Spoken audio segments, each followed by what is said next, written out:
الصلاة والسلام عليك يا رسول الله وعلى آلك وأصحابك يا حبيب الله. الصلاة والسلام عليك يا نبي الله وعلى آلك وأصحابك يا نور الله.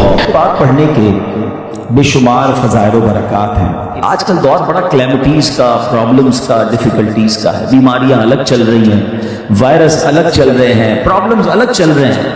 اگر ہم چاہتے ہیں کہ ہماری سیکیورٹی رہے، اللہ کی رحمتیں ہمارے ساتھ رہیں، تو درود پاک ایک ایسا فارمولہ ہے کہ اگر ہم گھر سے نکلیں درود پڑھتے ہوئے، کام پہ جا رہے ہیں درود پڑھتے رہیں، واپسی میں آئیں تو درود پڑھتے رہیں، فضول باتوں سے اگر اپنے آپ کو بچائیں تو انشاءاللہ آپ اللہ کی رحمتوں کے سائے میں رہیں گے.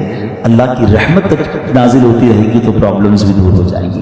اللہ مجھے بھی درود پاک کثرت سے پڑھنے والا بنائے. صلوا علی الحبیب صلی اللہ تعالی علی محمد صلی اللہ علیہ وسلم. یقین مثل خلیل آتش نشینی، یقین مثل خلیل آتش نشینی، یقین اللہ مستی خود گزینی. سن اے تہذیب حاضر کے گرفتار، غلامی سے بدتر ہے بے یقینی. کیا ترجمہ ہوا اس کا معنی کیا ہوا؟ یقین کیا ہے؟ حضرت ابراہیم کی طرح بے خطر بغیر ڈرے آگ میں کود جانے کا نام یقین ہے. یقین کیا ہے؟ محبت الہی میں غرق ہو جانا اور اپنے آپ کی اصلاح میں لگ جانا یقین ہے. اے دور حاضر کی تہذیب کے دیوانوں، بے یقینی جو ہے وہ غلامی سے بھی بری چیز ہے. آج بے یقینی کی فضا کیسی ہے؟ یقین ہی نہیں ہے کسی کو. تذبذب، ٹینشن، اللہ پر، دین پر، اپنے دنیا کے معاملات پر یقین ہی نہیں ہے کسی کو. ہر وقت فکروں میں گھرا ہوا ہے. اے میرے پیارے اسلامی بھائیوں، آج غربت عام ہے، مشکلات ہیں، ہر دوسرا آدمی مشکلات پہ پھنسا ہوا ہے، لڑائی جھگڑے ہیں، نا اتفاقی ہے. دنیا میں کئی جگہ تو مسلمان بیچارے ظلم و ستم کا شکار ہیں.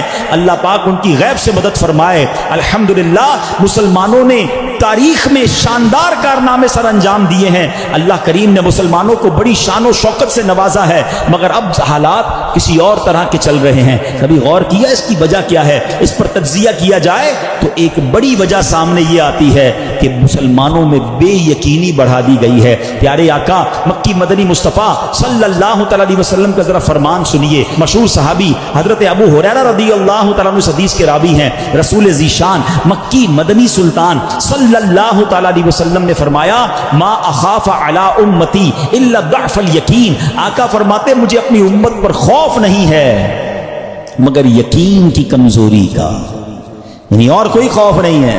یہ امت ایسا نہیں ہوگا کہ شرک میں مبتلا ہو جائے گی.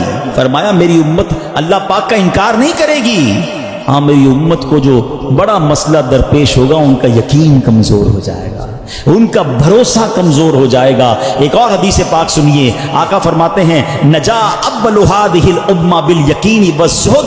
اس امت کے پہلے لوگ یقین اور دنیا سے بے رغبتی کے ذریعے نجات پا گئے. وَيَهْلِكُ آخِرُ هَذِهِ الْأُمَّةِ بِالْبُخْلِ وَالْعَمَلِ. اور اس امت کے جو آخری لوگ ہوں گے کنجوسی اور لمبی امیدوں کے سبب ہلاک ہو گئے. پہلے والے یقین کی وجہ سے کامیاب ہو گئے. کیسا یقین تھا؟ 313 تھے نا، مگر بھروسہ رب پر کیسا تھا کہ فرشتوں کی فوج مدد کے لیے آ جاتی ہے. اور بعد والے فرمایا کنجوسی ہوگی، لمبی امیدیں ہوں گی. کنجوسی کیوں ہوتی ہے؟ مال خرچ کروں گا ختم ہو جائے گا. یقین نہیں ہے نا، یہ پیسے چلے جائیں گے. زکات نہیں دیتے لوگ، اللہ کی راہ میں خرچ نہیں کر رہے، لمبی امیدیں بنائی، یقین نہیں ہے. کاش یہ بات سمجھ آ جائے کہ میرے اور آپ کے نصیب میں جو رزق لکھا ہے وہ لکھا ہوا ہے، وہ ہمیں مل کر رہے گا، مگر اسی کی ٹینشن میں زندگی گزر رہی ہے. بے یقینی کی کچھ مثالیں میں آپ کو سمجھاتا ہوں. ابھی تک شاید کچھ لوگ کہہ رہے ہوں گے یار یہ بات تو ٹھیک کر رہے ہیں، بے یقینی ہونی نہیں چاہیے، مگر ہمیں تو بے یقینی نہیں ہے. اب میں کچھ ایگزامپل کے ذریعے سمجھاتا ہوں. ہم مانتے تو ہیں اللہ پاک رزق دینے والا ہے، ٹھیک ہے، پھر بھی مال کے پیچھے مارے پھرتے ہیں. کوئی لندن پیرس کے ساتھ خواب دیکھ رہا ہے، کشتیوں کے اندر بیٹھ کر. پچھلے دنوں واقعات ہوئے نا، پیسے دے کر وہ ڈنکی لگا کر جاتے ہیں، کوئی راستے میں مر جاتا ہے، کوئی کشتی میں بیچارے ڈوب گئے. کیوں؟ یقین نہیں ہے ادھر پیسے نہیں ملیں گے ادھر پیسے ملیں گے. کسی نے رب عز و جل نے باقاعدہ اناؤنس کر دیا ہے. سورہ بقرہ کی بڑی مشہور آیت ہے، کئی بار سنی ہوگی. وَلَنَبْلُوَنَّكُمْ بِشَيْءٍ مِّنَ الْخَوْفِ وَالْجُوعِ وَنَقْصٍ مِّنَ الْأَمْوَالِ وَالْأَنفُسِ وَالثَّمَرَاتِ وبشر الصابرین الذین اذا اصابتهم مصیبہ قالوا انا للہ وانا الیہ راجعون.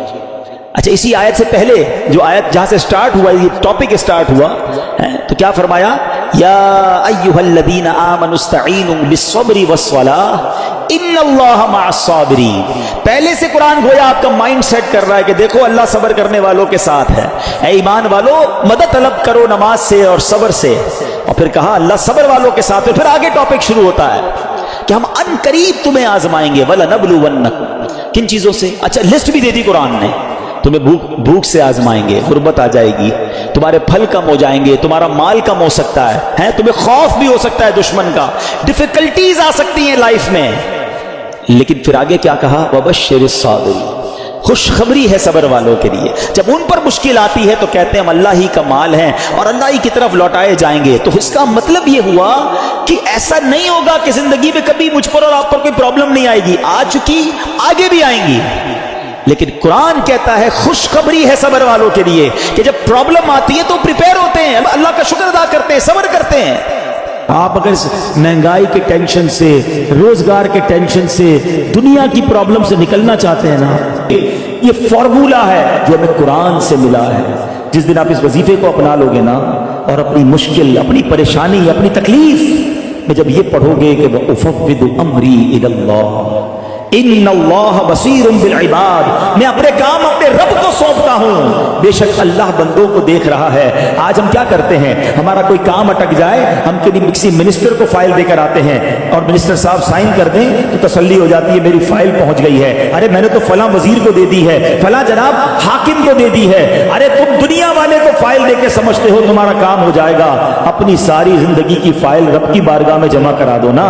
وَأُفَوِّضُ أَمْرِي إِلَى اللَّهِ، اے اللہ میں اپنے کام تجھے سونپتا ہوں. میں تھک گیا، میں پریشان، میں بیمار، اے اللہ میں قرضے سے نہیں نکل پا رہا، میرے روزگار کے مسائل ہیں، میرے گھر میں پرابلمز ہیں. اے اللہ میں دنیا میں کوششیں کر کے تھک گیا. اے مالک اب تیرے سپرد کرتا ہوں، اور تجھ سے بڑا خالق کون ہے؟ تیری حکمتوں کے انداز نرالے. وَأُفَوِّضُ أَمْرِي إِلَى اللَّهِ إِنَّ اللَّهَ بَصِيرٌ بِالْعِبَادِ. خدا کی قسم جب تکلیف میں دل کی گہرائیوں سے آپ یہ وظیفہ پڑھیں گے، یہ آیت پڑھیں گے، آپ کو ایک سکون سا محسوس ہوگا کہ میرے رب کریم کو اب کام میں نے دے دیے ہیں جو میری ماں سے زیادہ مجھے چاہنے والا ہے، اور وہ ضرور مجھ پر کرم کے دروازے کھولے گا. حضرت عیسیٰ علیہ السلام کے زمانے میں ایک دھوبی تھا، لوگوں کے کپڑے آپس میں تبدیل کر دیتا تھا.